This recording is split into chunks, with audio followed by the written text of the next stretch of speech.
Ho Chi Minh revisited. It was extraordinary. It was absolutely extraordinary. And most of the media went along with it? Most of the media went along with it. Most of the media didn't ask questions about how much are these companies actually paying in tax. Prime Minister Rudd and Treasurer Wayne Swan, they strapped themselves in and tried to weather the storm. They did an extraordinary thing. They made an absolute meal out of trying to sell what should have been highly sellable. Here we have some of the world's largest multinational companies ripping out vast amounts of minerals owned by the Commonwealth, of which the citizens of Australia comprise the Commonwealth. Most of the wealth is going offshore, and very little of it is being secured in any sort of rainy day pot, let alone start talking about a sovereign wealth fund or looking at the example of Norway. There was just this spend it while it's here mentality, and most of it was going offshore anyway. So you would have thought that saying, look, we're going to tax these big profitable companies that have a finite operation in our country, and we're going to use the money to fund aged care, childcare, to rebuild the environment, to have improved public transport and roads in our cities, to have clean air, to do 101 things. What happened? They sold it extremely poorly. The miners got on the front foot and sowed fear, sowed doubt, and sowed the sense that individual self-interests, who have negligible self-interest from the benefits of the mining boom, individual self-interests were tied to the interests of the mining corporations. And I think it was Rousseau who said that at the time of the French Revolution, who said to peasants who sided with the king that you are the flies siding with the spiders. And in Australia, there were many, many flies.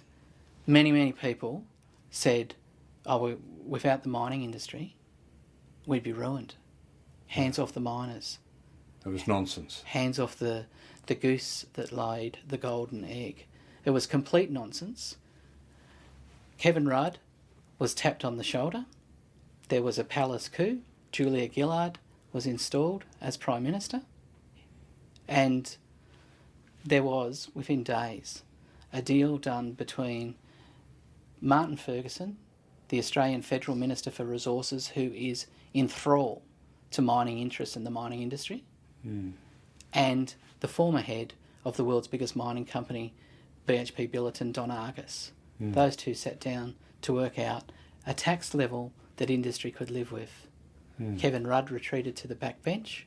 And they'd won. And within 1 week of winning, BHP Billiton announced a record profit of over $12.5 billion. And Rio Tinto said, this is a lesson that no mining government can afford not to learn. Anywhere in the world. So Australia was the model. Really. Australia was the model. They were deeply concerned about the spread of what they term resource nationalism. They were deeply concerned that if there was a revised tax regime that required the miners to pay more here, that would spread. And so they rapidly, effectively, and scurrilously launched a campaign, ran a campaign, got a result, and then there was much cork popping in the club. There's one calculation that says that the mining tax, had it gone ahead, the super tax, would have produced something for the public purse like $60 billion over 10 years. So, in fact, when the mining companies won, that's what they really took out of the public purse, in effect, $60 billion. Is that true? It would be good if that was true. It would be good if that was all. The mining industry takes around, that's money foregone. Right. Okay? And that's true. It was about that figure, and it's money lost. But money taken is a different thing. The mining industry in Australia takes about $4 billion in federal government subsidies, $2 billion in subsidies on fuel alone each and every year, $4,500 every minute of every day, paid by Australian taxpayers to some of the world's biggest companies to use diesel fuel to dig up coal, uranium, bauxite, iron ore, and ship it offshore, and later ship the money offshore. So we have an industry that is very happy to take resources owned by the people and to take subsidies from taxes paid by the people, but an industry that is very loath to step up to its responsibilities or pay what would be in relation to their profits a reasonable share. Let's talk about some of the individuals, some of the barons. Gina Reinhardt. Where'd she come from? Who is she and what she want? Well, she's the richest person in Australia, one of the now on the world's rich list, a value of $20 billion, largely from her father, Lang Hancock, who was an iron ore baron, probably the first of the self-made iron ore mineral kings of Australia. Hancock was a very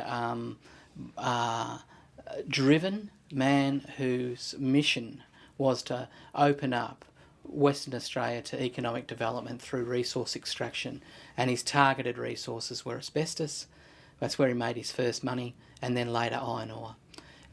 He left behind large wealth to his family, and predominantly Gina, but he also left behind, more importantly for her, a large estate of mineral tenements and exploration licences and agreements and land that he had stake over.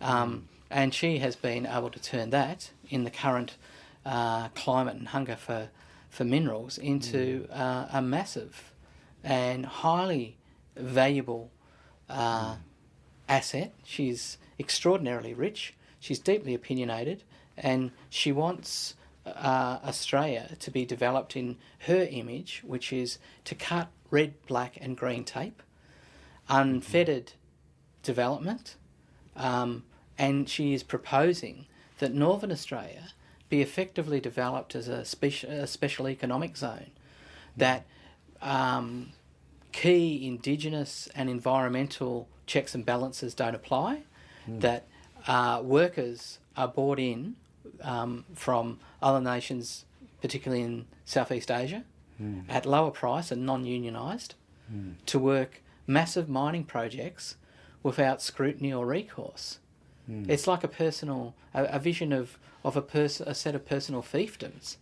She's also increasingly, as a number like Clive Palmer and others, engaging not just in having an opinion, but trying to actively shape and create platforms for opinions by buying into the media.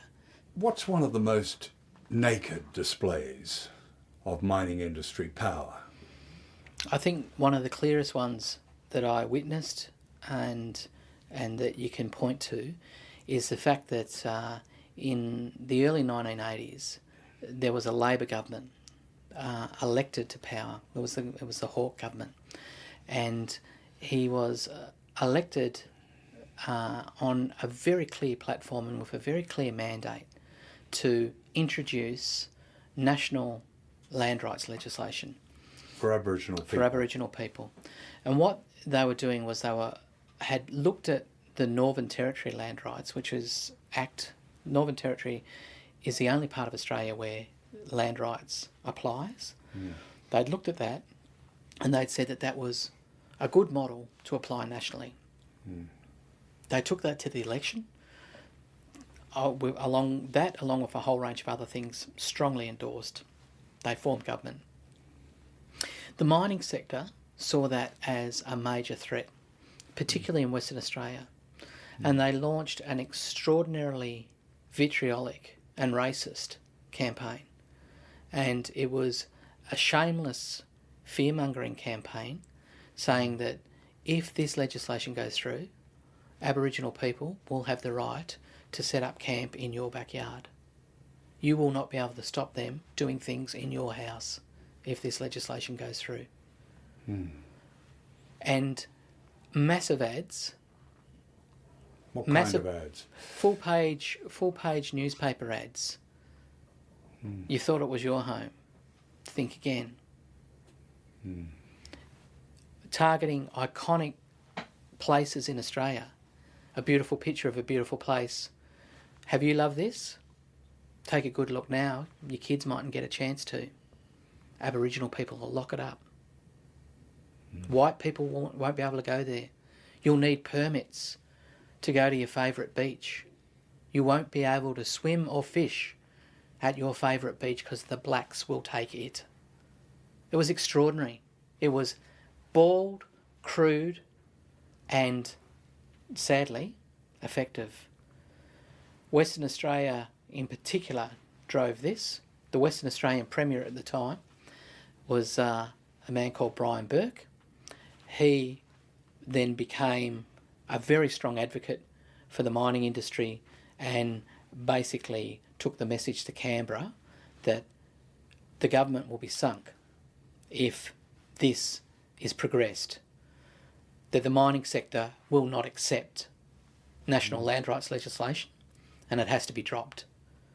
And the Hawke government, to its shame and to Australia's long-term and profound cultural, political, social and human detriment, caved. It moved away from national land rights, which would have given freehold title, recognition and some veto provision to Aboriginal people, and it moved into a much paler version called native title, with no right of veto over mining and other developments, and with very, very limited control of country. So really the problems that Aboriginal people are now suffering, again, partly as a result of the intervention and often as a result of the poverty that has been imposed on them, if you like, over many, many years. But the roots of that go back to that, what you're describing is a major betrayal. Absolutely. Absolutely. It is one more in a continuing story of systematic dispossession in Australia. And in this case, the industry mounted a vicious and effective campaign to stop Aboriginal rights in the mid-1980s. And as we move on into the 21st century, they're now through marketing and PR and the sheer volume of money that they have, they're now, ironically, positioning themselves as the saviour, the partner, the friend of Aboriginal people around the nation. This was the industry, indeed some of the same players, who took Aboriginal people's right to own country, not just in their mind and in their law, but in white law. They took it off at the knees